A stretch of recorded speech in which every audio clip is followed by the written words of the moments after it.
अस्सलाम वालेकुम, मैं हूं शाहजेब खानज़ादा। वज़ीर आज़म के खिलाफ तहरीक-ए-एतमाद पर वोट डालने से किसी को नहीं रोका जाएगा। वोट डालने वाले अरकान असेंबली को किसी हुजूम से गुजरना नहीं पड़ेगा। आज अटॉर्नी जनरल खालिद जावेद खान ने सुप्रीम कोर्ट को हुकूमत की तरफ से अहम यकीन दहानी करा दी है और साथ ही हुकूमत ने आइन के आर्टिकल 63A की तशरीह के लिए सुप्रीम कोर्ट में सदारती रेफरेंस भी दायर कर दिया है, जिसकी समाअत 24 मार्च से होगी। हुकूमत चाहती है और इसका इजहार कर रही है बार बार कि जो भी फ्लोर क्रॉसिंग करे, वज़ीर आज़म के खिलाफ तहरीक-ए-एतमाद में उनके खिलाफ वोट दे तो वो ताहयात नाअहल हो। आज अदालत ने वाज़ेह कर दिया है कि वो जल्द रेफरेंस पर अपना फैसला देगी। सदारती रेफरेंस की वजह से पार्लियामेंट की कार्रवाई ताख़ीर का शिकार नहीं होगी। आज सुप्रीम कोर्ट में तहरीक-ए-एतमाद से पहले सियासी जलसे रोकने के लिए सुप्रीम कोर्ट बार की दरख्वास्त पर समाअत हुई।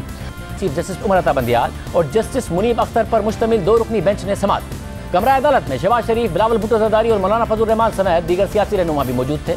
पीपल्स पार्टी के वकील फारूक एच नाइक ने असेंबली इजलास नोटिस सुप्रीम कोर्ट में पेश कर दिया और कहा कि स्पीकर ने 14 दिन के अंदर इजलास ना बुलाकर आइन शिकनी की और आर्टिकल 6 के तहत संगीन गद्दारी के मुर्तकिब हुए। इस पर अटॉर्नी जनरल खालिद जावेद खान ने कहा कि आर्टिकल 6 की लैंग्वेज पढ़ लीजिए। जिन लोगों पर आर्टिकल 6 लगा है पहले उन पर अमल करवा लें। आर्टिकल 6 से मुताल्लिक फारूक एच नाइक की बात पर चीफ जस्टिस पाकिस्तान मुस्कुरा दिए। अटॉर्नी जनरल ने अदालत को बताया कि पुलिस और मुतल्लिका इदारों को अहकाम जारी कर दिए हैं। अवाम को असेंबली इजलास के मौके पर रेड जोन में दाखिले की इजाज़त नहीं होगी। जत्थों की हुकूमत की जमहूरियत में कोई गुंजाइश नहीं है। ना हुकूमत ना ही ऑपोजिशन जत्थों की सियासत करे। इख्तिलाफ राय मुहज़्ज़ब ज़बान में भी रखा जा सकता है। सिंध हाउस में जो हुआ वो अफसोसनाक था। चीफ जस्टिस ने रिमार्क दिए कि सियासी जमातें अपनी सियासी ताकत पार्लियामेंट में जाहिर करें। अदालत ने सियासी क़यादत के दरमियान सालिस का किरदार अदा करना है ताकि जमहूरियत चलती रहे। हसास वक्त में मुसालिहत के लिए केस सुन रहे हैं। अटॉर्नी जनरल ने कहा कि सिंध हाउस पर हमले का किसी सूरत दिफा नहीं कर सकता। वज़ीर आज़म को अदालत की तशवीश से आगाह कर दिया है। वज़ीर आज़म ने कहा है कि पुरतशद्दुद मुज़ाहिरे किसी सूरत बर्दाश्त नहीं।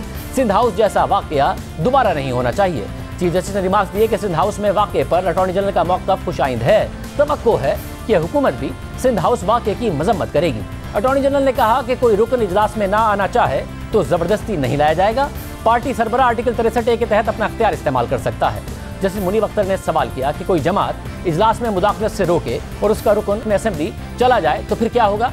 इस पर अटॉर्नी जनरल ने कहा कि पार्टी पॉलिसी के खिलाफ वोट डालने वालों को रोका नहीं जा सकता।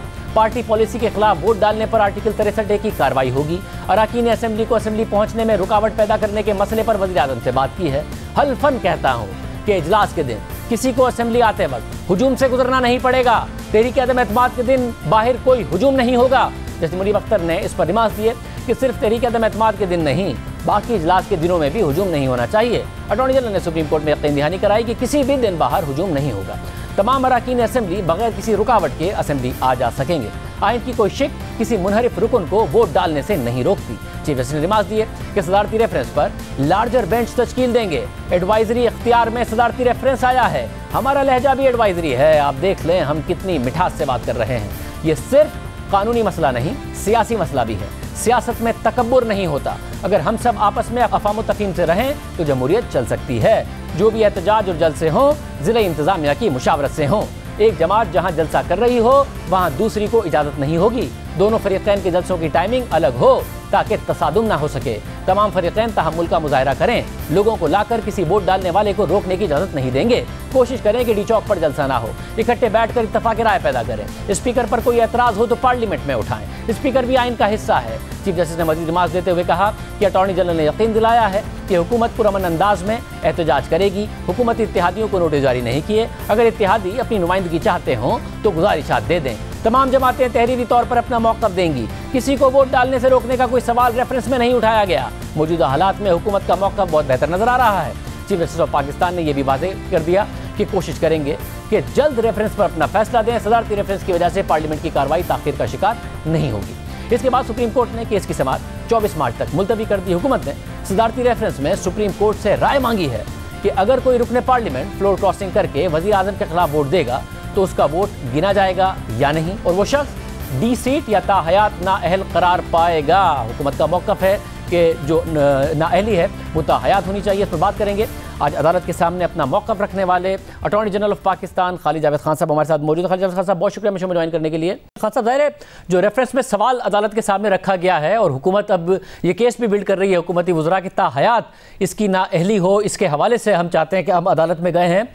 क्या जो पार्लियामेंट्री डेमोक्रेसी है वहां पर दुनिया में क्या और मिसालें मौजूद हैं जहां पर अगर कोई रुकन अपनी पार्टी के खिलाफ वोट दे और वो ताहयात डिस्क्वालीफाई हो जाए? क्या ऐसी मिसालें मौजूद हैं?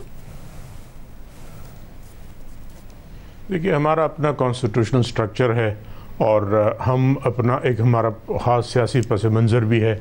आप देखिए कि जब क्रिसमस आती है तो बहुत से ममालिक में एकदम कीमतें जो है वो आधी हो जाती हैं। हमारे यहाँ जब रमज़ान करीब आता है तो कीमतें एकदम बढ़ जाती हैं। तो हर मुल्क का आइन और सोसाइटी उसके एक अपना कॉन्टेक्स्ट है। हमें अपने कॉन्स्टिट्यूशन की लैंग्वेज के मुताबिक अगर देखें तो, क्योंकि एक हॉर्स ट्रेडिंग या डिफेक्शन या फ्लोर क्रॉसिंग एक ऐसा कैंसर सुप्रीम कोर्ट ने इसको कहा है और बहुत अरसे से तकरीबन हर इलेक्टेड गवर्नमेंट जो है उसका शिकार हुई है। और आइनी तरामीम 2 दफ़ा आई, उससे पहले कानून मौजूद था, लेकिन आज भी उतनी ही शिद्दत के साथ है। आपको याद होगा कि पिछले साल सेनेट के इलेक्शन हुए थे और उस वक्त वीडियोस भी आई थी, ऑडियोज़ भी आई थी, खुले आम एक बाज़ार लगा हुआ था, काफ़ी स्ट्रॉन्ग सबूत भी थे और वो एग्जैक्टली वहीं खड़े हुए जहां हम पिछले साल थे। तो एक ये अपॉर्चुनिटी है आर्टिकल 63A की इंटरप्रिटेशन के लिए और सुप्रीम कोर्ट के, क्योंकि कई बड़े इंपॉर्टेंट केसेस में आर्टिकल 62 की भी तशरीह हुई है।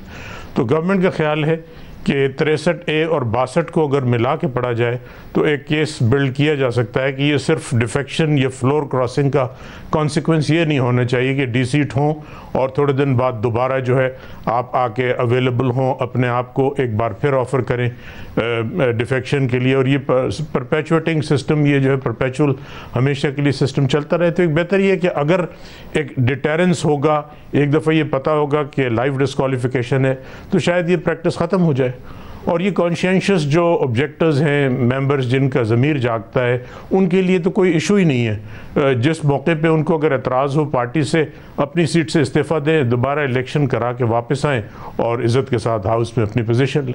खान साहब, मगर आइन में ही एक रास्ता दिया गया है कि अगर हाउस का कॉन्फिडेंस कमांड नहीं करता है प्राइम मिनिस्टर तो उन्हें हटाने का एक रास्ता हो। आप दुरुस्त कह रहे हैं, फ्लोर क्रॉसिंग के लिए पैसा चलना, ये सारी चीज़ें, हॉर्स ट्रेडिंग, इसको रोकना बहुत ज़्यादा लाजमी है। मगर जो आइन ने रास्ता दिया है प्राइम मिनिस्टर को हटाने का, फिर वो कैसे रहेगा? अगर कल को एक सिंपल मेजॉरिटी वाला प्राइम मिनिस्टर आ जाए और वो हाउस का कॉन्फिडेंस खो दे, हाउस के लोगों को लगे कि जी हमने जिस मकसद के लिए इस प्राइम मिनिस्टर को वोट दिया था वो मकसद नहीं सर्व कर रहे हैं, तो फिर उन्हें हटाने का क्या तरीका होगा अगर एक सिंपल मेजॉरिटी वाला प्राइम मिनिस्टर है? क्योंकि उसके खिलाफ वोट देने पर अगर लाइफ टाइम डिस्क्वालीफाई हो जाना है किसी को। देखिए, जो हटाने के लिए है वो आर्टिकल 95, उसमें बड़ा स्पेसिफिक तरीका दिया हुआ है किस तरह हटाया जाए। जो डिफेक्शन का है क्लॉज वो है 63A और उसमें स्पेसिफिकली लिखा है कि प्राइम मिनिस्टर की इलेक्शन या नो कॉन्फिडेंस के लिए अगर ये एक बेसिकली, देखिए इसको तशरीह इस तरह करनी है कि क्या ये एक सिंपल रास्ता है to be overcome by losing your seat, कि आप एक ये छोटी सी आपके रास्ते में एक चीज़ हायल है, एंटी डिफेक्शन क्लॉज, आप अपना फॉर वट एवर रीज़न अपना वोट जो है आप ट्रेड कीजिए और फिर वापस आ जाइए, या 63A को एक कॉन्स्टिट्यूशनल स्कीम का एक ऑब्जेक्टिव जिसका ये था कि हॉर्स ट्रेडिंग या फ्लोर क्रॉसिंग डिफेक्शन की लानत को हमेशा के लिए ख़त्म करना है। अगर पहली तशरीह सही है तो बिल्कुल सही है कि जी आप जिस पार्टी के प्लेटफॉर्म से इलेक्ट हों वहाँ आप उस पार्टी को छोड़ दें फॉर वट एवर रीज़न, पैसे के लिए या जिस चीज़ के लिए भी, और फिर दोबारा आप इलेक्ट होकर वापस आ जाएं, वो गवर्नमेंट भी गिरा दें। दूसरी सोच ये है कि नहीं, ये एक कर्ज था, एक कैंसर था, बहुत अरसे से एंटी डिफेक्शन क्लॉज की ज़रूरत थी और ये आया भी। अब उसको कितना मौसर बनाया जा सकता है और उसको मौसर तरीन बनाने का तरीका यह है कि उसको सिर्फ इस तरह न ट्रीट किया जाए कि आपकी मौजूदा सीट भी जाएगी। आपको 62(1)(f) के तहत ये कहा जाए कि जी ये इनमें तमाम वो क्वालिटीज़ अब ख़त्म हो चुकी हैं और सुप्रीम कोर्ट ने इसकी तशरीह ये की है कि जिन लोगों में वो क्वालिटीज़ ख़त्म हो जाए जो 62(1)(f) में लिखी हुई हैं तो फिर वो नाअहली जो है वो ताहयात है। तो हमारा जो कोर्ट के सामने केस है वो ये है कि क्या 63A स्टैंड अलोन प्रोविज़न है, ये 63A एक लार्जर स्कीम का हिस्सा है जिसमें 62(1)(f) भी है और दोनों को मिलाने के पढ़ने के बाद ना सिर्फ सीट जाएगी, ये सारी ज़िंदगी के लिए आप पार्लियामेंट के दरवाजे आपके लिए बंद हो जाएंगे। ये बुनियादी सवाल है। अगर आइन का ये स्प्रिट होता खान साहब तो आइन बनाने वाले यही ना कर देते कि जी आप फ्लोर क्रॉसिंग कर ही नहीं सकते, अगर आपको किसी पार्टी से इख्तिलाफ है तो आप पहले रिज़ाइन करेंगे, करेंगे, फिर आप इलेक्शन लड़ेंगे और उसके बाद आप आकर नो कॉन्फिडेंस में हिस्सा ले सकते हैं। इसका फिर रूम ही क्यों छोड़ा गया?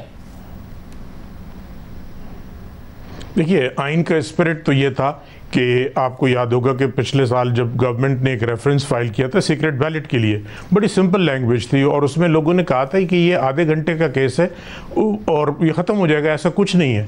लेकिन सुप्रीम कोर्ट ने कई हियरिंग के बाद उसकी तशरीह की कि वोट तो जो है सीक्रेट होगा लेकिन ट्रेसेबल होगा, और ट्रेसेबल जो असल स्पिरिट था वो इसलिए था कि वो वोट बिके ना।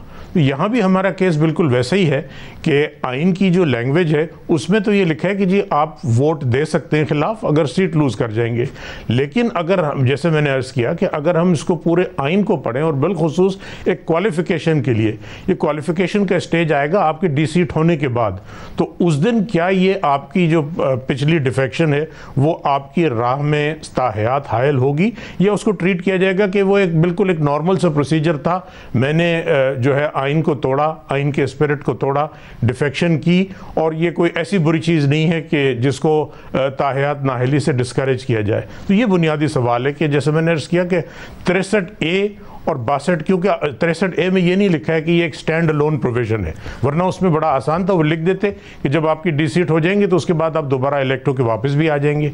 वहाँ ऐसा कुछ नहीं लिखा। वापस आने के लिए आपको 62 पे जाना पड़ेगा। आर्टिकल 62 की अपनी लवाजमात है, बिलखुसूस 62(1)(f। तो हमारा केस ये है कि 63A स्टैंड अलोन नहीं है। आज तो वो डिस्क्वालीफाई डी सीट होकर चले गए, लेकिन जब वो अगली 1 महीने बाद या 2 महीने बाद बाय इलेक्शन में आएंगे तो क्या 62(1)(f उनकी राह में हायल होगा ताहयात नाहली की शक्ल में या नहीं होगा? ये है बुनियादी सवाल। ये एक ऐसे वक्त में है जब पहले ही हुकूमत के एक सेनेटर डिस्क्वालीफाई हुए, फैसल बाउडा साहब, और उनके जो वकील हैं वसीम सज्जाद साहब, वो अदालत में ये कह रहे हैं कि जी बड़े से बड़े जुर्म की ये सज़ा नहीं है, और किसी को लाइफ टाइम जो डिस्क्वालीफाई करना है वो तो उसकी सज़ाए मौत के बराबर है किसी भी सियासतदान के लिए जो उसकी सियासी ज़िंदगी होती है। और उसी वक्त हुकूमत चाह रही है कि जो फ्लोर क्रॉसिंग है, जिसकी आइन में उस तरीके से सज़ा नहीं लिखी गई है, उसको उसी तरीके से पढ़ा जाए और लाइफ टाइम डिस्क्वालिफिकेशन। आप समझते हैं ये दुरुस्त होगा? क्योंकि एक डिबेट तो ये है कि लाइफ टाइम होनी नहीं चाहिए। देखिए, फैसल बाउडा साहब का केस वो भी पेंडिंग है। मैं सिर्फ उसके बारे में इतना कहूँगा कि बुनियादी उसमें जो केस है वो ये कि क्या इलेक्शन कमीशन 62(1)(f की जो प्रोविज़न है उसके अंदर एक अदालत है जो ये डिक्लेरेशन दे सकती थी इलेक्शन कमीशन। उनका केस ये है कि अदालत नहीं है। दूसरी बात ये कि डुअल नेशनैलिटी रखना ना अदरवाइज इलीगल है ना मॉरली रिप्रेहेंसिबल है। एज अगेंस्ट दिस जो डिफेक्शन है या फ्लोर क्रॉसिंग है या हॉर्स ट्रेडिंग है वो ना सिर्फ इलीगल है बल्कि मॉरली रिप्रेहेंसिबल भी है। तो दोनों को कंपेयर नहीं किया जा सकता। लेकिन सवाल सिर्फ ये उठ रहा है कतगलामी की माजरत बाउडा साहब का केस ये है कि उन्होंने डुअल नेशनल थे मगर बताया नहीं था, उस वक्त तक उनकी नेशनलिटी खत्म नहीं हुई थी, इसलिए सादिक और अमीन के क्राइटेरिया पर पूरे नहीं उतरते, गलत बयानी की। मगर उनके वकील कह रहे हैं कि ये जो है सजाए मौत के बराबर है किसी सियासी के किसी को लाइफ टाइम बैन कर दिया जाए। नहीं, उनका जो हाई कोर्ट ने व्यू लिया वो इसलिए था कि सुप्रीम कोर्ट का एक जजमेंट था जिसमें सुप्रीम कोर्ट ने कहा था कि एफिडेविट फाइल किए जाएंगे, और एफिडेविट अगर सच्चा नहीं है तो फिर 62(1)(f लगेगा या नहीं, वो एक सवाल है। तो वो सवाल बिल्कुल इस बात के बिल्कुल रेलेवेंट है कि अगर क्या सुप्रीम कोर्ट की जो डायरेक्शन पे अगर कोई एफिडेविट फाइल किया जाए वो ऐसा इलीगल मॉरली रिप्रेहेंसिबल कॉन्डक्ट है या इसके लिए कोई लॉ में और प्रोविजन दी है। मेरी ज़ाती राय है कि लॉ में अगर कोई झूठा एफिडेविट देता है उसके लिए एक स्पेसिफिक प्रोविजन मौजूद है, और जहाँ तक तौहीन अदालत है उसके लिए कंटेम्प्ट का लॉ मौजूद है। यहाँ सवाल ये है कि क्या डिफेक्शन करना एक ऐसी एक्टिविटी है कि जिसका टोटल कॉन्सिक्वेंस ये होना चाहिए कि आप डिसीट हों और उसके बाद सुरखरू हो के आप वापस आ जाएं, या ये ऐसी चीज़ है कि that should chase you for the rest of your life और rest of your political career. Because 62(1) आज तक किसी केस में इस बात की तशरीह नहीं हुई है कि 63A जो है वो स्टैंड अलोन प्रोविज़न है या उसको 62 की जो रिस्ट्रिक्शंस के साथ पढ़ा जाएगा। तो हम सिर्फ उसकी तशरीह चाहते हैं। जहाँ तक आपने कहा कि किस मौके पर किया गया है, तो शाहजेब साहब मैं किसी पार्टी की वकालत नहीं कर रहा हूँ। ये इस हॉर्स ट्रेडिंग बिल्डिंग की विक्टिम एक वक्त में पाकिस्तान पीपल्स पार्टी भी रही है, एक वक्त में पाकिस्तान मुस्लिम लीग नून भी रही है, एक वक्त में अब PTI भी है।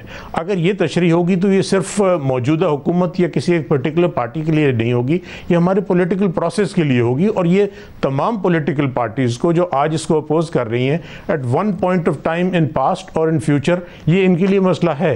तो एक ये हमें एक अपॉर्चुनिटी मिली है और एक सारे फैक्ट्स गैदर हो गए हैं, तो बेहतर ये है कि हम पार्टिजन कंसिडरेशन से बालातर होके, हो सकता है आप पर्टिकुलर पार्टी के लिए सिंपैथी ना रखते हों, लेकिन ये एक आज का मसला नहीं है, ये हमारे 70 साल की तारीख का मसला है। और अगर हम ये चाहते हैं कि अगले 70 साल भी इस कैंसर में और बीमारी में मुब्तला रहें, तो इसको हम ख़त्म कर देते हैं, छोड़ देते हैं और कहते हैं कि जी डिसीटिंग करना काफ़ी है, हॉर्स ट्रेडिंग एक बड़ी नॉर्मल पॉलिटिकल एक्टिविटी है। मगर दूसरी अपॉर्चुनिटी है कि जी हमारे लोगों का कॉन्फिडेंस खत्म हो रहा है। मगर एक जमहूरियत के अंदर भी कहीं हम शख्सी आमरियत की तरफ नहीं बढ़ेंगे कि वज़ीर आज़म को तब्दील करने का कोई तरीका ही ना रहे? बरतानिया में एक ही दौर में 3-3 वज़ीर आज़म भी बदले गए हैं, पार्टी के अंदर लोग डिसएग्री करते हैं, एक शख्सी आमरियत नहीं आ जाएगी चाहे वो कल को नून लीग की हुकूमत के लिए आए, अगर उनकी सिंपल मेजॉरिटी हो या पीपल्स पार्टी की हुकूमत के लिए आ जाए? मेजॉरिटी खत्म करने का अगर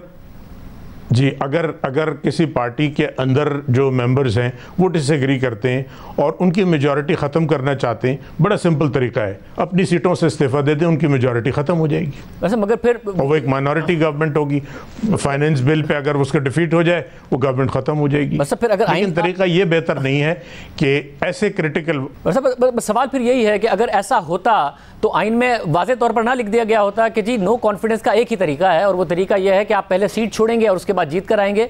क्योंकि अगर एक MNA है वो अपने कॉन्स्टिट्यूंसी से वोट लेकर आता है, उसके बाद वज़ीर आज़म को वोट देता है एक एजेंडे पर, उसको लगता है कि वज़ीर आज़म उस एजेंडे पर नहीं चल रहा, तो उसको बदलने का कोई तरीका कार ही नहीं है, उसको पार्टी ही छोड़नी पड़ेगी और पार्टी छोड़ने के बाद दोबारा इलेक्शन लड़ना पड़ेगा और उसके बाद वो वज़ीर आज़म के खिलाफ वोट दे सकता है।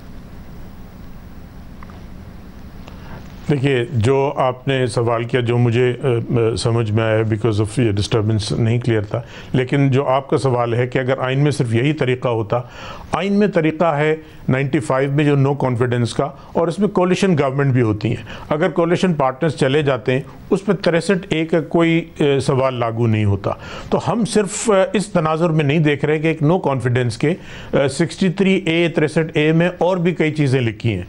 उसमें 63A1 जो है वो उसका हाउस की वोटिंग से कोई ताल्लुक नहीं है। वो ये है कि आप अगर दूसरी पार्टी ज्वाइन कर लेते हैं या अपनी पार्टी से इस्तीफा दे देते हैं, वो बगैर किसी वोट के भी जा सकता है। तो आइन की स्कीम ये थी कि कुछ ख़ास कंटिजेंसीज में अपने जो अराकीन हैं, सिर्फ अपने अराकीन, अपने पार्टनर्स को या इंडिपेंडेंट पार्टीज जो ग्रुप हैं उसको नहीं, उनको डिसिप्लिन करना है कि इन इश्यूज़ पे आपकी आज़ादी नहीं है। और बिलखुसूस जब इसमें नो कॉन्फिडेंस का डाला गया है तो इसका मतलब यह है कि 95 का स्पिरिट ये है कि आप अपने मेंबरान की वोट से अगर इलेक्ट हुए हैं तो उनके वोट से नो कॉन्फिडेंस कामयाब नहीं होगी। इफ इट्स अ कोलिशन तो वो यकीनन जा सकती है, वरना तो फिर यहाँ से नो कॉन्फिडेंस का प्रोविजन निकाल देते और लिखते कि जी सिर्फ 95 में दिया हुआ है। और क्योंकि 95 का स्पिरिट ये है कि अपनी पार्टी के लोग भी निकाल सकते हैं, तो उसमें 63A में उसकी कोई जगह नहीं है। बट बड़ा सोचने समझने के बाद, बड़ी तवील बहस के बाद इस पर यह तय हुआ कि नो कॉन्फिडेंस मोशन को 63A के एम्बिट में लाया जाएगा। तो वो दलील जो है कि क्योंकि हमेशा के लिए रास्ता बंद हो जाएगा, अगर 63A को इंडिपेंडेंटली पढ़ा जाए, वो पार्लियामेंट्री जब अमेंडमेंट आया तो उन्होंने खुद ख़त्म किया इस पॉसिबिलिटी। दुरुस्त, यानी कि सब अगर हुकूमती मौक़िफ़ मान लेती है अदालत, तो कल को अगर किसी भी जमात की सिंपल मेजॉरिटी वाली हुकूमत आ जाए, कोलिशन हुकूमत ना हो, तो फिर नो कॉन्फिडेंस का रास्ता यही होगा कि उसकी अक्सरियती जमात के लोग पहले रिज़ाइन करेंगे, फिर इलेक्ट होकर आएंगे, फिर उस वज़ीर आज़म को निकाला जा सकेगा। अदरवाइज सिंपल मेजॉरिटी वाली हुकूमत को नो कॉन्फिडेंस नहीं हो पाएगा। ये 63A की मौजूदगी में मेरे ख्याल में ऐसा ही है, वरना 63A जो बिल्कुल मीनिंगलेस बन जाएगा। हाल ही में बलूचिस्तान में हुकूमती जमात के अरकान वज़ीर आला के खिलाफ अदम एतमाद लेकर आए थे, फिर इस वजह से वज़ीर आला को इस्तीफा देना पड़ा, तो वहाँ पर भी फिर ये अप्लाई हो जाएगा, वज़ीर आला भी नहीं बदले जा सकेंगे? ये प्रिंसिपल अप्लाई करता है और ये चीज़ क्योंकि चैलेंज नहीं हुई, अब ये सुप्रीम कोर्ट के सामने ये मामला आया है, तो वो सुप्रीम कोर्ट इस पे दलाइल सुनने के बाद इसका फैसला करेंगे। बहुत शुक्रिया, अटॉर्नी जनरल हमारे साथ मौजूद थे, गुफ्तगू आपने सुनी। इस वक्त जो अराकीन हैं, जो मुनहरिफ हैं, क्या वो डर रहे हैं कि उनकी लाइफ टाइम डिस्क्वालिफिकेशन हो जाएगी? वज़ीर आज़म ने कहा भी है मैं बाप की तरह हूँ, वापस आ जाओ, माफ़ कर दूंगा। तो सोच रहे हैं, बात करेंगे बेगम। सारी सूरत हाल में मुनहरिफ अराकीन का क्या फैसला होगा, अटॉर्नी जनरल साहब की गुफ्तगू आपने ब्रेक से पहले सुनी। हमारे साथ अहमद खान देहड़ साहब मौजूद हैं, आप रुकन कौमी असम्बली तहरीक इंसाफ हैं, रमेश कुमार साहब मौजूद हैं, रुकन असम्बली तहरीक इंसाफ, नूर आलम खान साहब मौजूद हैं, रुकन कौमी असम्बली तहरीक इंसाफ। आप तीनों का बहुत शुक्रिया। पहले आपसे देहड़ साहब, ज़ाहिर हुकूमत ने अदालत से रुजू कर लिया है कि लाइफ टाइम डिस्क्वालिफिकेशन हो जाए अगर कोई फ्लोर क्रॉसिंग करे वज़ीर आज़म के खिलाफ नो कॉन्फिडेंस में, मगर साथ ही वज़ीर आज़म कह रहे हैं कि जो भी हुआ हो गया, मैं बाप की तरह हूँ, माफ़ करने को तैयार हूँ, वापस आ जाओ। आप सोच रहे हैं इस हवाले से? असल में वज़ीर आज़म साहब जो है ना, इन हालात को समझ नहीं रहे। देखें, इस वक्त 1.5 से 2 साल की हुकूमत अभी बाकी है। ये उन लोगों के बारे में ज़रूर वज़ीर आज़म साहब बात कर सकते हैं जो आखिरी टाइम पे छोड़ के फिर दूसरी पार्टी में चले जाएं। 5 साल वो अपनी हुकूमत में फ़ायदे लें। यहाँ 1.5 साल की हुकूमत पड़ी है, 1.5 साल में कितने फ़ंड्स आने हैं, और खान साहब ने खुद कहा है कि हम आखिरी साल में सबसे ज़्यादा फ़ंड्स देंगे। तो ये तो हुकूमत छोड़ के जा रहे हैं, इस वक्त ये लोग अपोजिशन में जा रहे हैं, हुकूमत छोड़ के जा रहे हैं, जिनके ऊपर ये पैसों के इल्ज़ाम लगा रहे हैं। मेरा सवाल ये है कि 1 साल पहले, 6 महीने पहले इन्होंने वो 7 MPAs जो नून लीग के तोड़े हैं, तो वो वज़ीर आज़म साहब से हम सवाल करते हैं उन्होंने कितने पैसे दिए हैं।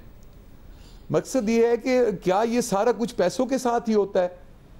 बात ये है कि पहली बात तो ये है कि मैं तो ना सिंध हाउस गया हूँ, ना मैं किसी अपोजिशन वाले से मिला हूँ, और मैं तो 3 साल से इनको से शिकायत कर रहा हूँ कि मेरे मसाइल हैं वो हल करें। मैं तो इसलिए कि MNAs की ये सुनते नहीं हैं, और जब कोई वोट देना होता है या कोई हुकूमत को कुछ चाहिए होता है तो हमारे काम हो जाते हैं। उस हवाले से मैं इनसे मुतालबा कर रहा था मेरे काम करें। 3 महीने पहले से मैं असम्बली में नहीं जा रहा। इसका अदम एतमाद से तो कोई ताल्लुक ही नहीं है। इन्होंने मुझे भी उसी लाइन में करके इन्होंने हुक्म दिया अपने जो इनके वो एक गुंडा गर्द एक ब्रिगेड है उनको कि इनके घरों पे हमला कर दे। उन्होंने हमारे घरों पे हमला कर दिया, हमारे ऊपर इल्ज़ाम लग गया कि पैसे दिलवा दिए हैं। मैंने तो अभी 1 महीना पहले अपनी 4 कनाल ज़मीन 1122 सेंटर को मैंने वक्फ की है, जिसकी कीमत है 40 करोड़। हम तो अल्लाह की मेहरबानी से देने वाले हैं, लेने वाले तो कभी नहीं है। हम वैल्यूज़ वाले लोग हैं, हम जिम्मेदार लोग। फिर इस सूरत हाल में तो आप आइडियल पोजीशन में हैं, इतने सारे नाराज अराकीन हैं, अगर आपकी बातें मान ली जाती हैं तो आप फिर वापस चले जाएंगे? वज़ीर आज़म कह रहे हैं वापस आ जाएं, वरना लाइफ टाइम डिस्क्वालिफिकेशन हो सकती है आपकी। देखें, बात डिस्क्वालिफिकेशन की नहीं है, बात सियासत की नहीं है, बात हुकूमत की नहीं है, बात इज़्ज़त की है। जब आप किसी को बगैर किसी जुर्म के उसको आप कहेंगे कि इसने पैसे ले लिए हैं, अब ये झूठा इल्ज़ाम लगाना, अल्लाह के नज़दीक भी आप मुजरिम हो रहे हैं। कोई आपके पास सबूत है तो आप वो पेश करें। मैं हैरान हो गई तो कि मेरे प्राइम मिनिस्टर को क्या हो गया है कि इस तरह की बातें कर रहे हैं। उधर से कह रहे हैं हमें कि जी आपके बच्चे जो हैं ये जो है ना, बच्चों की शादियां नहीं करवा सकोगे आप, उनके निकाह नहीं हो सकेंगे, अब सुन्नत रसूल के तहत निकाह नहीं हो सकेंगे। अब इस बहकावे में आके जो शरारती अनासर जो जाके कोई हमला करते हैं, किसी पे ज़्यादती करते हैं या किसी को करते हैं, तो उसका ज़िम्मेदार कौन होगा? मतलब प्रोवोक कर रहे हैं। अगर ये कर रहे हैं तो मैं समझता हूँ प्राइम मिनिस्टर साहब को एक इस तरह का सबूत नहीं देना चाहिए। उधर से कह रहे हैं हमारी औलाद हैं, उधर से वो हमारी जो MNA खातून हैं उनके घरों में बंदे घुस गए हैं, उनकी बेटियां वहाँ पे थीं। क्या बाप ऐसे होते हैं कि जहाँ बेटी, अगर MNA उनकी बेटी है या उसकी बेटियाँ उनकी बेटी हैं तो उनके घर बंदे घुसा दिए हैं? बाप ऐसे होते हैं?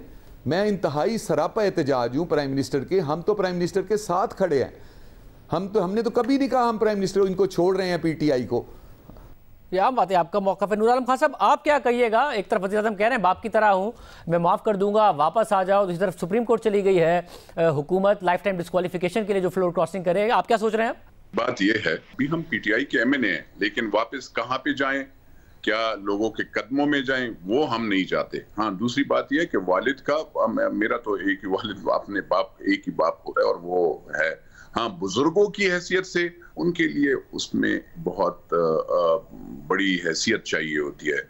उसमें लोग झूठ नहीं बोलते, किसी पे गलत तोहमत नहीं लगाते, किसी के साथ बदतमीजी नहीं करते। यहाँ पे तो माँ बहन बेटियों की गालियां और वो होती हैं। जहाँ तक कहा जाता है कि किसी की बेटी की शादी नहीं होगी, बेटे की शादी हो, भाई ये हम लोग सियासी लोग हैं, हम कोई दुश्मनियां नहीं कर रहे हैं। ये जो माँ बहन की और बेटियों की गालियां दी हैं और उसके बाद आप ये सोचते हैं, मैं हैरान हूं कि ये किस मुंह से वो कर रहे हैं। मैं कोर्ट में केस करूंगा क्योंकि ये जो बेइज्जतियां हुई हैं, इन्होंने जो इल्जाम लगाया है लोगों ने गलत पैसों का, ये हमें सबूत देंगे।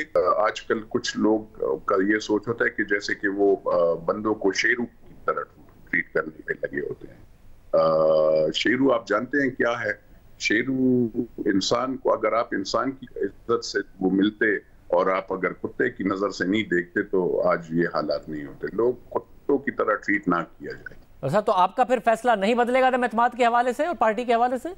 तो ये है ना जी कि जब हम पार्लियामेंट में जाएंगे इंशाल्लाह उस वक्त फैसला होगा। जो हमने अपील की थी कि चीफ जस्टिस साहब यहाँ पे लोगों को रोकने की कोशिश, तो उनके हम शुक्रगुजार हैं सारे पार्लियामेंटेरियंस को। उन्होंने अपने रिमार्क्स में आज दिया है कि किसी भी पार्लियामेंटेरियन को नहीं रोका जाएगा, और इवन जाते हुए भी और वापस आते हुए भी। और दूसरी बात यह है कि वहां पे कोई भी हजूम नहीं होगा। तो ये बड़ी बात है। 63A में जो भी अगर कोई वोट देगा तो उसको पता होगा। हाँ, ये बात है, आप से पूछ सकते हैं क्या आप इलेक्शंस अगली मर्तबा इस पार्टी से लड़ेंगे? तो मैं आपको ये बता सकता हूं कि अगर आप किसी की माँ बहन बेटियों को गालियां देंगे, आप उसको वो करेंगे, तो वो आपकी पार्टी की क्या, वो आपकी पार्टी के खिलाफ फिर ही लड़ेगा, चाहे वो आजाद हो, 100 मर्तबा हार जाए, लेकिन वो लड़ेगा फिर आपके खिलाफ।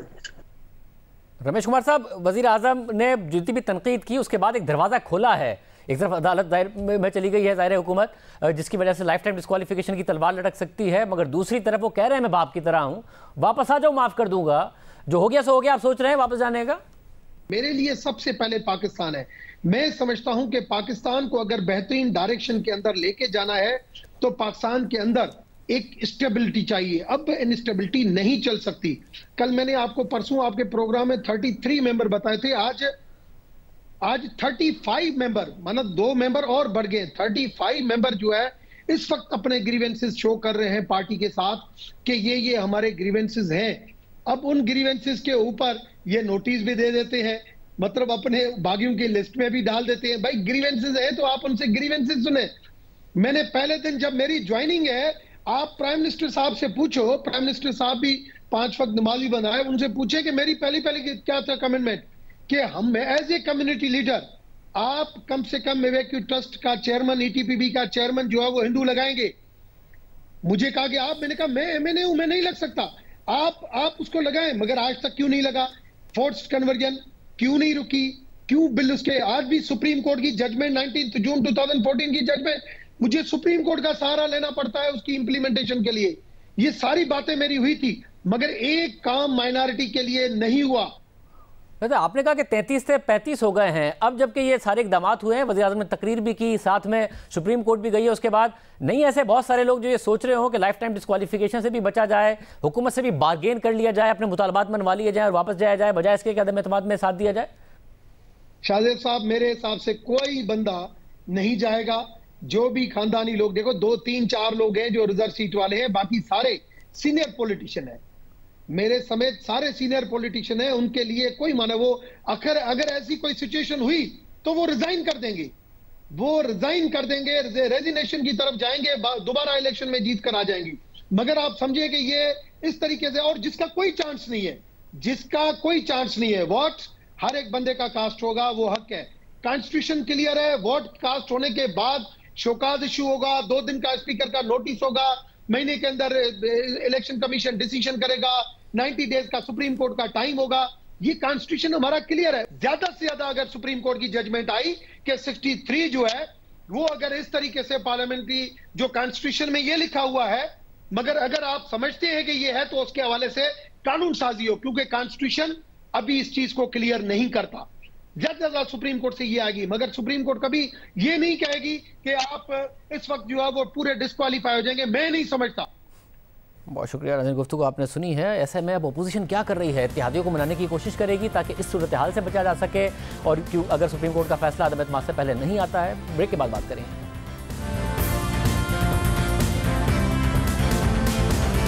तो नून लीग के सीनियर रहनुमा राना सनाउल्लाह साहब मौजूद हैं। राना साहब बहुत शुक्रिया मैं शो में ज्वाइन करने के लिए।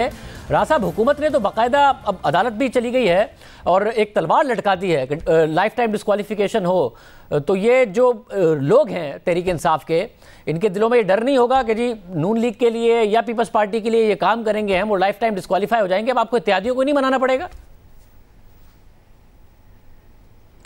देखें शाहजेब, ये लोग जो हैं जिनमें से 13 लोगों ने तो अपने आप को जो है वो ओपन या एक्सपोज कर लिया है और उन्होंने मीडिया के सामने आके अपना मौक़िफ़ जो है वो पेश किया है और इस जाबर हुक्मरान के ख़िलाफ़, ज़ालिम हुक्मरान के ख़िलाफ़, मुतकब्बर और करप्ट हुक्मरान के ख़िलाफ़ उन्होंने जो है वो सामने खड़े होके उसके ऊपर जो है वो अदम एतमाद किया है, उसकी पॉलिसियों को गलत कहा है, उनसे इनहराफ किया है। तो ये वो लोग हैं जो इस जाबर हुकूमत के ख़िलाफ़ जो है उसे छोड़ के उसके सामने खड़े हुए हैं। तो वो लोग जो हैं वो इस हुकूमत के इस जबर के ख़िलाफ़ इस हद तक जो है वो अपना एतमाद में हैं और पुरजोश हैं कि उन्हें अगर इस्तीफ़ा भी देना पड़े, उनमें से बहुत सारे दोस्त जो हैं वो इस्तीफ़ा देने को तैयार थे, लेकिन हमने उनको कहा कि आप इस ज़ालिम हुकूमत के ख़िलाफ़ अपना वोट इस्तेमाल करके इसको घर भेज के उसके बाद फिर आप अगर इस्तीफा देना है और दोबारा इलेक्शन लड़ना है तो फिर आप लड़ें। तो उनके लिए एक और तलवार है, उन लोगों को इस किस्म की कोई फिक्र नहीं है। सब फिक्र कैसे नहीं, ये कोई अगर एक आदमी जो है वो सुन लें अगर एक आदमी जो है वो अपनी जो है वो ज़मीर की आवाज़ के ऊपर मुस्तफ़ी होने को तैयार है तो उसे इस डिस्क्वालिफिकेशन का या इस प्रोसीडिंग का जो उसके वोट के हक़ के इस्तेमाल के बाद उसके ख़िलाफ़ शुरू होगी तो उसे इस बात की क्या फ़िक्र है? राजा साहब, कैसे फ़िक्र नहीं होगी? इस वक्त वो इसलिए तैयार है क्योंकि उसको पता है कि वो आपसे टिकट लेगा, क्योंकि बकौल आपने अगला इलेक्शन जीतना है और इस पार्टी के टिकट पर वो नहीं लड़ना चाहते हैं, तहरीक इंसाफ के टिकट पर इलेक्शन। अगर उन्हें यह खतरा लाग हो गया कि वो लाइफ टाइम डिस्क्वालीफाई हो जाएंगे तो क्यों आपके साथ जाएंगे? ऐसा कौन सा नजरिया आप लेके आ गए कि उनका इतना ज़मीर जाग गया? तो लाइफ टाइम वो डिस्क्वालीफाई कैसे हो जाएंगे? यही तो हुकूमत यही तो कह रही है कि सुप्रीम कोर्ट से फैसला चाहिए। कैसे हो जाएंगे? सुप्रीम कोर्ट में इसीलिए तो रेफरेंस भेजा है। ये गलत कह रही है। आपके ख्याल में नहीं आएगा सुप्रीम कोर्ट से ऐसा फैसला? देखें, हुकूमत जो है ये गलत कह रही है, हुकूमत ये गलत कह रही है। लाइफ टाइम डिस्क्वालिफिकेशन का कोई लाभ मौजूद नहीं है, मगर अदालत से उन्होंने राय मांगी है इस पर। अगर अदालत ने राय दे दी तो नहीं। ये सुन लें राय, अदालत की राय देखें। मामला ये है कि अदालत जो है वो आइन की तशरीह कर सकती है, आइन में कोई चीज़ दाखिल नहीं कर सकती।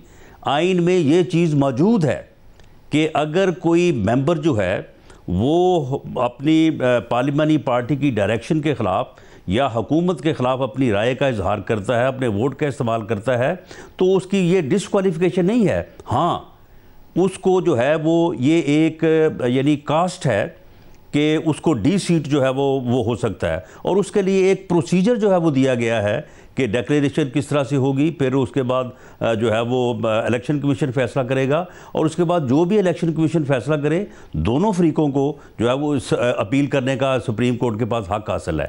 तो ये जब एक प्रोसीजर ले डाउन है तो उसके बाद फिर ये किस तरह से जो है वो उनको लाइफ टाइम जो है वो डिस्क्वालीफाई कर सकते हैं? डिस्क्वालिफिकेशन है ही नहीं, ये तो सिर्फ एक कास्ट है एक आदमी की कि अगर वो अपने ज़मीर की आवाज़ के ऊपर जो है वो इख्तलाफ करता है। हाँ साहब, अभी आपको ज़मीर की आवाज़ लग रही है। जब आपको छोड़कर जा रहे थे, मुझे याद है मैंने आपसे इंटरव्यू किया था तो आप कह रहे थे इब्नुल वक्त हैं, ये आज़ाद हैसियत में इलेक्शन लड़ते हैं इनमें से बहुत सारे, ताकि जो पार्टी इक़्तिदार में आ रही हो उसको ज्वाइन कर सकें।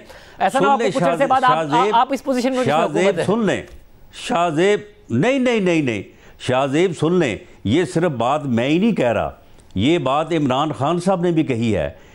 इब्नुल वक्ती या छोड़ के जाने वाली बात वो होती है कि अगर कोई आदमी अपनी पार्टी को, अपनी लीडरशिप को बुरे वक्त में अपोजिशन में छोड़ के तो जाके इक़्तिदार में बैठ जाए। ये लोग तो इक़्तिदार छोड़ के एक जाबर हुक्मरान के ख़िलाफ़, एक जालिम हुक्मरान के ख़िलाफ़ जो है उसके सामने कलमा हक कह रहे हैं। तो ये मुजाहिद है ये लोग। आप मगर एहतियातन, अभी कल का तो किसी को ना पता कामयाबी या नाकामी का, लेकिन इस वक्त वो जो है वो हुकूमत वक्त के खिलाफ जो है वो खड़े हुए हैं। मैं उम्मीद करता हूं कि आपसे उनकी जो बात है वो वाकई, मैं उम्मीद करता हूं चंद सालों बाद भी आप इनको मुजाहिदी कह रहे होंगे अगर कोई ऐसी सूरत अल्लाह पैदा हुई। मगर मुझे ये बता दीजिए कि आप इत्तेहादियों पे कोशिश करेंगे। जब उन्होंने जब उन्होंने एक जालिम, मुतकब्बर, करप्ट और जाबर हुक्मरान के खिलाफ जो है वो डट के एक बात की है सामने आके, तो फिर इसमें शक क्या है? वैसे आप फिर भी कोशिश करेंगे कि इत्तेहादियों को साथ मिला लें ताकि हर किस्म के खतरे से आप नो कॉन्फिडेंस में महफूज हो, या आप इन्हीं पर रिलाई कर रहे हैं, इन्हीं अराकीन पर? शाहजेब, इत्तेहादियों के साथ जो है वो हमारी बड़ी पॉजिटिव जो है वो बात हो चुकी है। ये ऐलान जब होगा, मैं उससे पहले तो उसके मतलब कोई बात करने की पोजीशन में नहीं हूँ। ये वोटिंग की डेट फिक्स करें, उसके बाद जो है वो और लोग भी जो है वो अपने ज़मीर की आवाज़ के ऊपर जो है वो लब्बैक कहते हुए इस करप्ट और जाबर हुक्मरान के ख़िलाफ़ जो है वो आके सामने बात भी करेंगे, इनकी जमात में से भी, और उसके अलावा इत्तेहादी भी जो है वो भी अपने अपने जो है वो फैसले का ऐलान करेंगे जैसे ही तारीख मुकर्रर होती है। अब तो देख रहे हैं ये भागे हुए हैं। पहले कहते थे जी अपोजिशन क्यों नहीं ला रही अदम एतमाद की तारीख, ये लेके आए, हम इसको सुबह उसके ऊपर वोटिंग कराएंगे, दूध का दूध पानी का पानी हो जाएगा। आज इसको 14 दिन हो गए हैं, अब आगे भागे हुए हैं, अब उसके लिए डेट ही नहीं मुकर्रर कर रहा है। अब 25 को भी कह रहे हैं कि जी हम उससे आगे जो है वो अर्जन करेंगे, लेकिन जो आज प्रोसीडिंग सुप्रीम कोर्ट में हुई है उसकी वजह से अब इंशाअल्लाह ताला हमें ये नज़र आ रहा है कि अब ये 25 को जो है वो ये नहीं भाग सकेंगे, इनको उस दिन मोशन जो है वो लेनी पड़ेगी। और दूसरा ये डी चौक में ये जलसा जो करना चाहते थे डी चौक में, उससे भी निकल गए हैं। बहुत शुक्रिया, और अब राना साहब की आपने सुनी, पर एतमाद अपोजिशन इजाज़त।